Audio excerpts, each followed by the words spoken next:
Salve, salve, amantes do melhor futebol do mundo! Começando mais uma edição do nosso quadro especial de seleções do século XXI. Já fizemos de 3 clubes e agora chegou a vez do Chelsea. Escolhemos os 11 melhores jogadores do Chelsea que jogaram pelo clube entre 2001 até os dias atuais. E claro, também escolhemos o técnico, o melhor treinador desse período analisado. Então bora para a nossa seleção. A gente fez num 4-4-2 com um goleiro, 2 laterais, um esquerdo e um direito, 2 zagueiros, 4 meio-campistas e 2 atacantes. Começando pelo gol.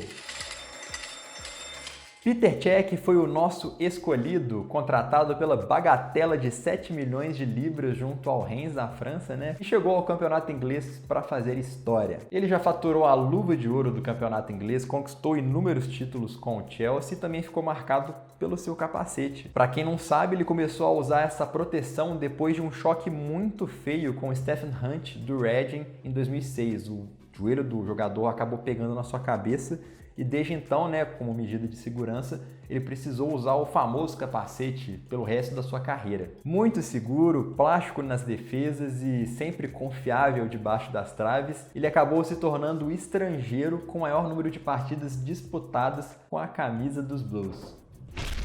E para a lateral direita foi a posição mais disputada da nossa seleção do século XXI. A gente acabou ficando com César Azpilicueta. Desde que chegou ao Chelsea, o Azpilicueta ficou marcado sobretudo por consistência, né? Durante esse período analisado, o Chelsea sofreu com altos e baixos, foi uma montanha-russa, ganhou títulos, outras temporadas não jogou tão bem, mas o Azpilicueta foi um cara que nunca deixou a peteca cair. Contribuiu com força física, com saída de bola refinada e, claro, liderança. Ele herdou a braçadeira de capitão do Gary Cahill na temporada 2019/20 e desde então não largou ela mais. A sua disputa acabou sendo muito acirrada com Ivanovic, outro baita lateral direito do Chelsea. Os dois acabaram ali conquistando mais ou menos os mesmos tipos de títulos, só que o Azpilicueta teve o plus da braçadeira de capitão, então para nossa decisão isso pesou muito.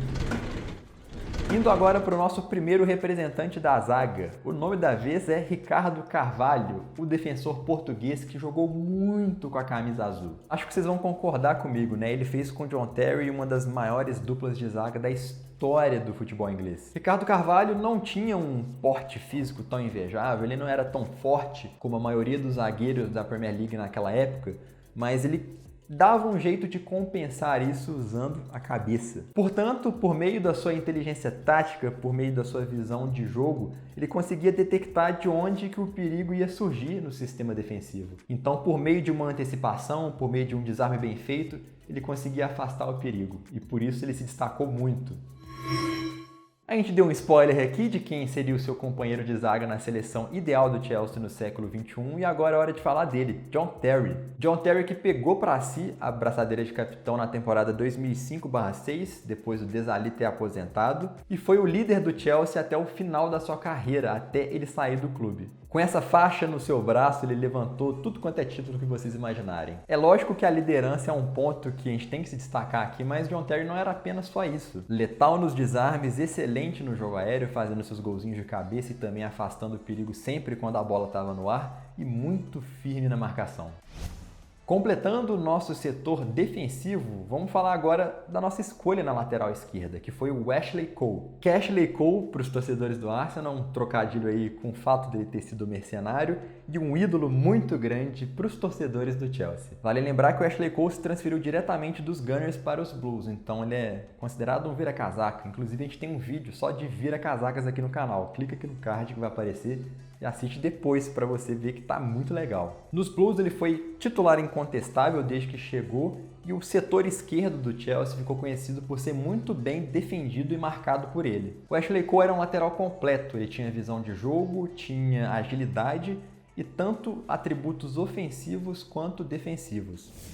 Partindo agora para o nosso quarteto de meio-campistas, a gente vai falar do Essien, que foi o nosso primeiro escolhido para compor esse setor. Contratado por 24,4 milhões de libras, o Essien se tornou naquela época o africano mais caro da história do futebol. Cada centavo investido nele valeu a pena porque ele viveu seu auge no Chelsea ganhou tudo com a equipe e virou um xodó da torcida. Esse ano era um meio-campista totalmente ridículo, ele fazia de tudo, mas a gente pode destacar aqui umas de suas características principais, que eram a força física, o chute de fora da área e a capacidade de marcação. Mas ele não era aquele meia durão, muito pelo contrário, tinha uma técnica muito refinada e se destacava também nos passes.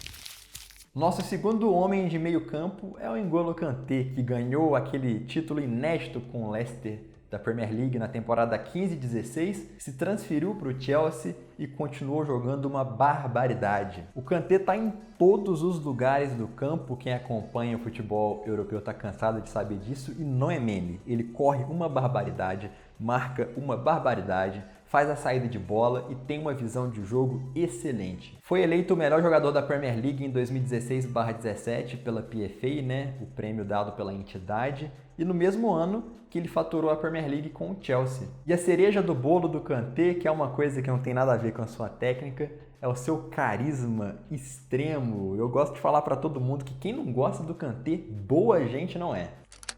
Bora falar do Frank Lampard agora? Acho que todo mundo estava esperando o nome dele aí, né? Super Frank foi contratado por 11 milhões de libras junto ao West Ham, o time onde ele foi revelado e o time onde o pai dele também jogou. O pai dele que também se chama Frank Lampard. Chegou aos Azuis de Londres e se tornou simplesmente o maior artilheiro da história do clube. Uma marca que é muito interessante para um meio-campista, né? Nesses recordes de mais gols feitos por clubes, a gente sempre vê atacante, centroavante, ponta. Para meia é um pouco mais raro, então deixa o feito ainda mais inacreditável. Um exemplo clássico de atleta box-to-box, visitava as duas áreas com maestria absurda. Alimentava o setor ofensivo com seus passes e lançamentos sempre precisos, chegava na área para finalizar, tinha liderança. Se eu ficar aqui falando de adjetivo do Lampard, a gente fica o dia inteiro falando. Ganhou tudo com a camisa do Chelsea, se aposentou e até chegou a se tornar treinador do clube. Infelizmente não deu certo, ele foi substituído pelo Thomas Tuchel, o atual técnico,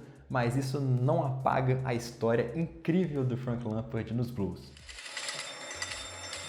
O nosso outro meio-campista, o quarto para fechar esse setor, é o Cesc Fábregas, outro vira-casaca que deixou o Arsenal e foi jogar no rival Chelsea. O Cesc Fábregas foi um dos que menos jogou nessa nossa listinha de jogadores da seleção do século XXI, mas foi o suficiente para ser extremamente impactante nos Azuis de Londres. Ele chegou um pouco mais maduro na sua carreira, mas não deixou de contribuir com o seu principal, que eram os passes. Continuou dando assistência, continuou alimentando o ataque, dando seus lançamentos maravilhosos, sua técnica irreparável e também serviu como exemplo para a molecada que estava crescendo no clube e se espelhava num baita jogador, num baita profissional. O maestro clássico, né? O jogador que todo clube gostaria de ter no elenco, tanto é que saiu aplaudido de pé. O torcedor do Chelsea tem muito carinho pelo Fábregas por tudo que ele contribuiu ao clube. Finalmente chegamos ao ataque e o primeiro nome da nossa seleção é o Eden Hazard. E que saudade ele deixou na torcida dos Blues, entregou temporadas incríveis, foi por muito tempo o melhor jogador do time, o craque da equipe, o cara que mais fazia gols, que mais dava assistências, jogadoraço com J maiúsculo. Em 2014/15, por exemplo, ele colocou mais uma honraria individual muito importante na sua prateleira, que foi o prêmio de melhor jogador da Premier League eleito pela PFA. Se destacava nos dribles, na corrida, no mano a mano, nos gols, nas assistências, fez de tudo, só não fez chover nos Azuis de Londres. E embora tenha ido para o Real Madrid, ele se transferiu do Chelsea pela porta da frente, conquistando o título da Europa League na sua última temporada com a camisa azul. E para finalizar a nossa seleção do século XXI do Chelsea, Didier Drogba, outra grande fera, outro grande ídolo do clube. O Drogba que adorava um jogo grande, ele decidia mesmo, botava a bola debaixo do braço e muitos dos seus gols decidiram partidas importantíssimas, que inclusive valeram títulos. Acho que o grande exemplo foi a partida contra o Bayern de Munique na final da Champions League, a primeira do Chelsea, né? Ele empatou o marcador com aquele gol de cabeça nos últimos minutos e também foi dos pés dele que saiu a última penalidade das cobranças que deu a orelhuda para os Blues. Para comandar essa seleção incrível, a gente escolheu José Mourinho. Ele chegou para mudar a mentalidade do Chelsea, né? Um time que não costumava figurar nas primeiras posições da Premier League, não costumava brigar pelo título do campeonato inglês. E no final de tudo isso, o Mourinho, o Special One, deu 3 títulos da primeira divisão inglesa para o Chelsea. O Mourinho foi sim um divisor de águas na história dos Blues, chegou para rivalizar com as potências do campeonato inglês, que na época era o Manchester United do Alex Ferguson e o Arsenal do Arsene Wenger, e com certeza é idolatrado por toda a torcida. Para amarrar tudo isso, bora ver como que ficou esse desenho tático no campinho que o Dezinho fez pra gente? No gol, Peter Cech. Na lateral direita, Azpilicueta. Na dupla de zaga, Ricardo Carvalho e John Terry. Fechando na lateral esquerda, Ashley Cole. No meio-campo, Essien, Kanté, Lampard e Cesc Fábregas. Por fim, no ataque, Hazard um pouquinho mais recuado como segundo atacante e Drogba na referência. Comandando essa barca, José Mourinho, o Special One. É isso aí, pessoal. Espero que vocês tenham gostado de mais um capítulo da nossa série Seleções do Século XXI. E é claro que faltaram nomes, faltaram jogadores. Então, o que eu peço para vocês fazerem agora é ir direto nos comentários e citar esses nomes. Bora debater lá, que é sempre muito produtivo. E claro, deixa aí o seu like, se inscreve no canal se você ainda não é inscrito e continue acompanhando o trabalho da PL Brasil. Um grande abraço e até o próximo vídeo da semana que vem. Falou, tchau, tchau!